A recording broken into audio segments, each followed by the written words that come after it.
buni olib kelganimda bu agressivniy edi. Salga urib ketardi.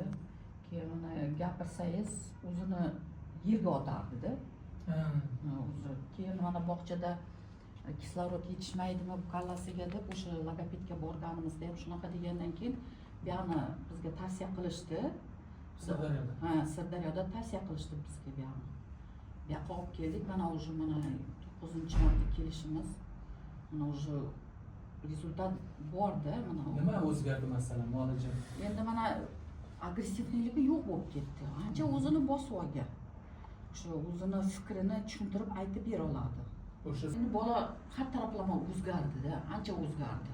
Uyqulari yaxshimi? Uyqulari вообще yaxshi bo'lib ketdi. Shu faqat shu nervniydi. O'shalar hammasi bosildi hozir. Qarang, nechta so'zni hozir qo'shib gapira oladi? Masalan, 3 ta 4 ta so'zni birlashtirib hammasini gapirib tushuntirib yetkazib bera oladi. Bujon men suv ichaman deydi. Oldin kattasiga chiqisi kelsa ham garshokni ko'rsatardi. Hozir shuni aytadi. Tushunamiz-da buni. Avval uncha bunaqa emas edi.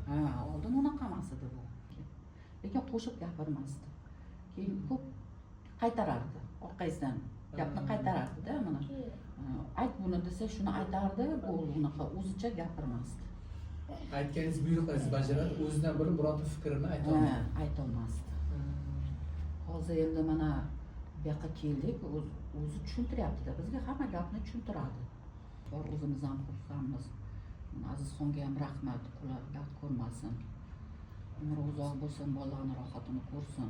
Bundan ziyoda bo'lsin, ilohim.